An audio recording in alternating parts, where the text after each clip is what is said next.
আপনার মমতাজ যে মা ছিল উনি কেমন ছিল, আপনার সাথে কেমন আচরণ করতো? অনেক ভালো জানতো। ভালো ভালো করতো, অনেক আদর করতো আমাগো। অনেক আদর করতো। হ্যাঁ, অনেক ভালো জানতো আমাগো। আচ্ছা, এই যে এখন যে উনি নাই, এই ঘটনা 5ই আগস্টের ঘটনা ঘটার পর, হুম। তো এখন মায়ের কথা মনে পড়ে না? পরে মনে পড়ে আমাদের খুব কষ্ট হইতেছে আর কি। আমরা পারতেছি না একটা কিছু করতে।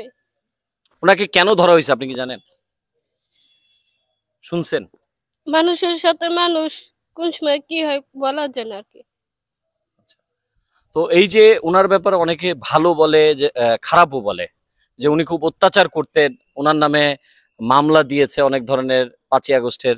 তো এটার কি মনে হয়, উনি কি ব্যক্তিগতভাবে আপনার কি মনে হয় উনি? না, উনি সেই ধরনের মানুষ না। উনি অনেক অনেক ভালো মানুষ। আপনি কান্না করতেছেন কেন? আমি কান্না করি শুধু আমার ফুপুর জন্য। ফুপু বলতে? ফুপু লাগে আর কি।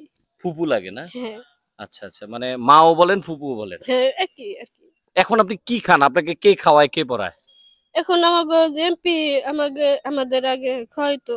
এখন তো এমপি নাই যে আমাদের খাওয়াইবো। চলতে ফিরতে কষ্ট হয়ে যায়। হ্যাঁ, খুব কষ্ট আমাগো।